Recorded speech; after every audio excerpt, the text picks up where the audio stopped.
remercie tous d'être déplacés et d'être venus, même si les difficultés de déplacement à Conakry sont un peu difficiles. Vous êtes tous là.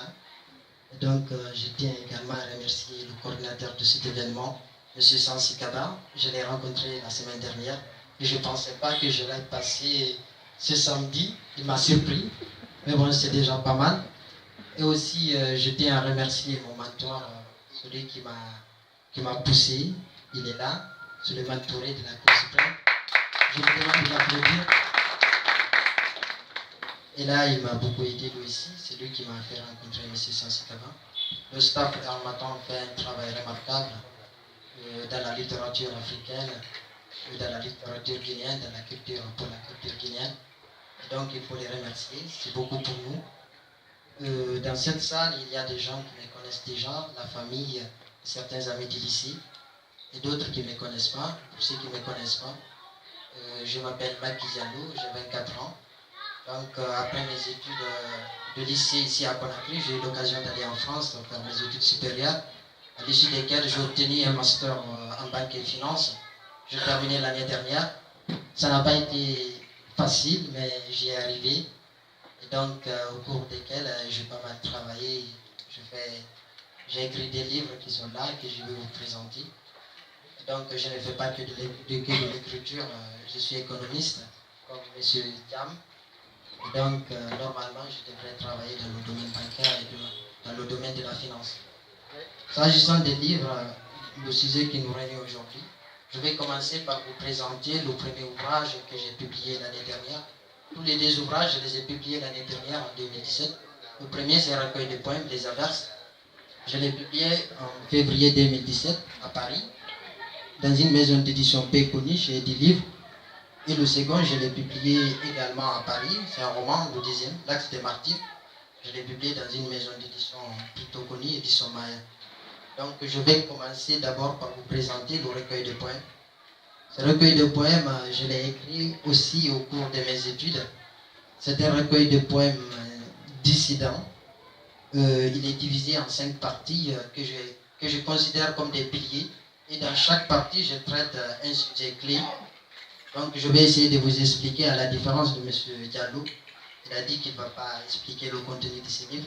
Mais moi, je prendrai beaucoup plus de temps parce que je me suis dit, il faut que je vous fasse découvrir le contenu du livre pour vous inciter à acheter les livres. Donc, je commence par la poésie. Ce recueil de poèmes, comme je vous l'ai dit, il est divisé en 5 parties. La première partie parle de la nostalgie. Vous savez, quand on quitte un pays pour un autre pays, c'est un peu difficile au début. On a du mal à s'habituer, mais cette nostalgie m'a donné le courage à écrire quelque chose. Et dans cette partie, je développe cette nostalgie. J'écris sur la vie en France, sur la vie qui me manquait en Guinée et tout. Et c'est environ 50 poèmes la première partie.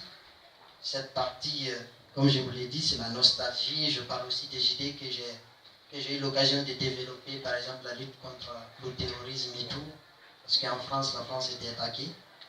Et donc, la première partie parle de ça. Dans une seconde partie, je parle des droits des femmes.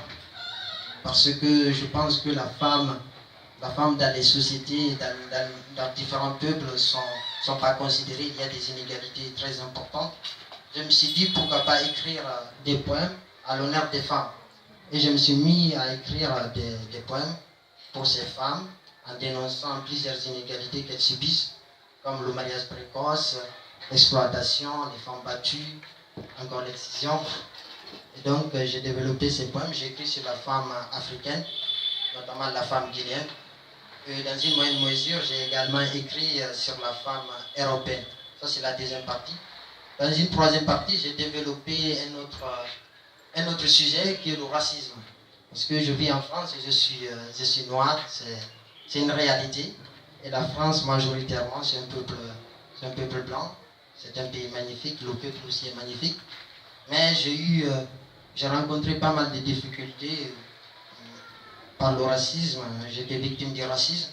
Parce que je vous raconte, lorsque je faisais la L3, j'étais le seul noir de la classe. Il y avait 35 étudiants, j'étais le seul noir et j'étais le seul étranger. Tous les restes étaient des Français des Blancs aussi. J'ai pas mal vécu le racisme. Je me suis documenté pour écrire sur le racisme parce que je ne savais pas. J'ai lu des auteurs comme Nelson Mandela, Martin Luther King. J'ai regardé des documentaires sur le racisme et j'ai commencé à écrire en dénonçant ces fléaux qui a conduit pas mal de conflits dans le monde entier, à savoir la Deuxième Guerre mondiale. Donc dans cette partie, j'ai dénoncé ces fléaux. Il y a environ aussi là-bas une trentaine de points. Donc j'ai dénoncé ces fléaux. Dans une quatrième partie, j'ai développé un autre sujet. Chaque partie traite un sujet différent de l'autre partie.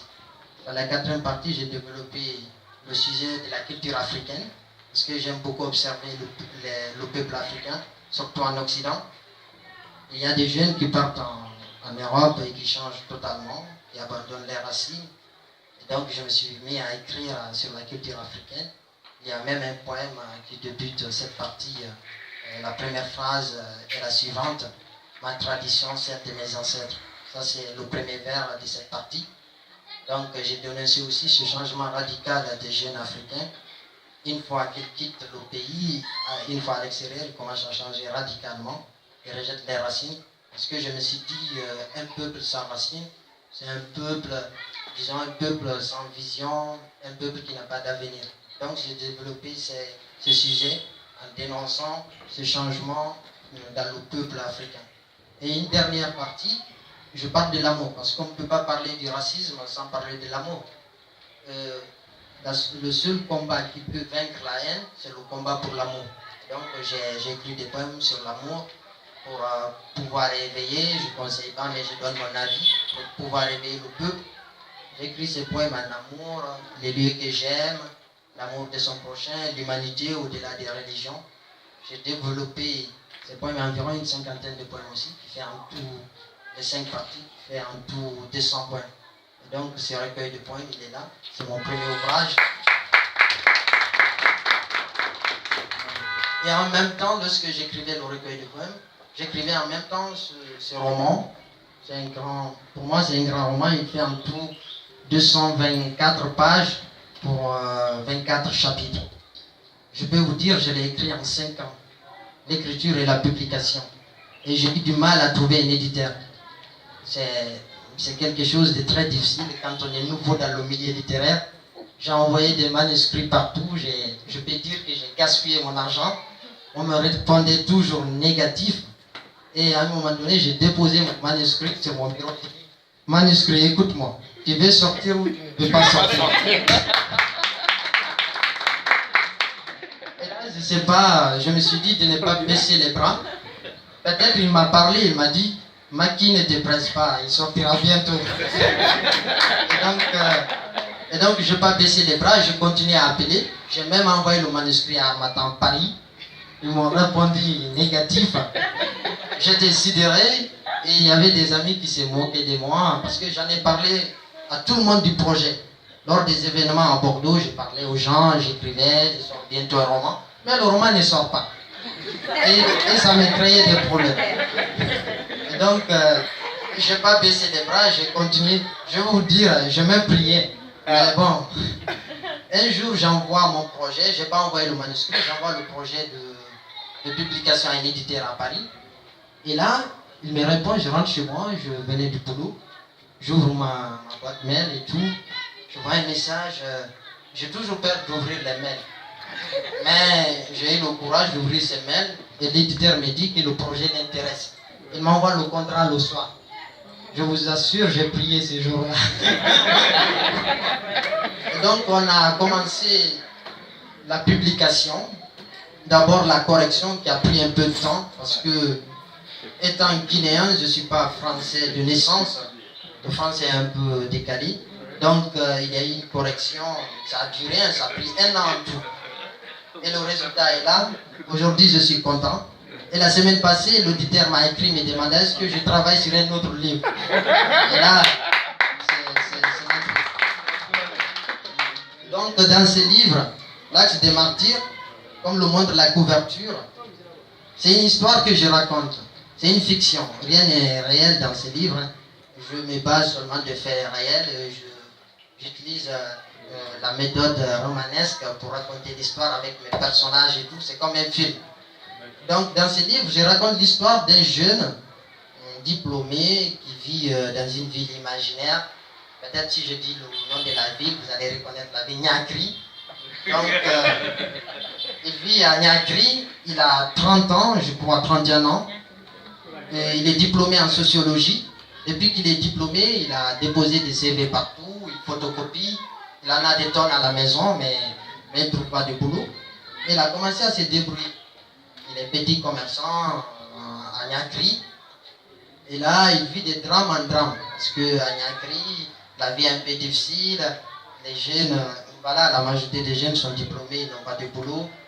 L'été, je raconte cette histoire. Il vit de drame en drame. Et l'axe des martyrs, il y a des manifestations dedans, des trucs politiques et tout. Il est engagé politiquement. Mais le jeune, il a une spécificité, il est intrépide. Il ne fait pas comme les gens. Il fait à sa manière toutes choses. Il ne demande même pas conseil. Donc il est intrépide. Ce jeune, le roman commence par le décès de son papa à l'abbé. Je connais un peu l'abbé. Donc son papa décède à l'abbé, il est à Conakry. Sa sœur l'appelle et puis elle dit pardon, Barry, notre papa est décédé. Et donc il laisse tout à la va-vite. Il part à l'enterrement de son papa à l'abbé. La manière dont les funérailles se déroulent, je peux raconter avec la tradition africaine. Et là, il rentre à Conakry. La vie continue, les manifestations, voilà, Niakri. La vie continue, les manifestations, la misère, voilà, la pauvreté.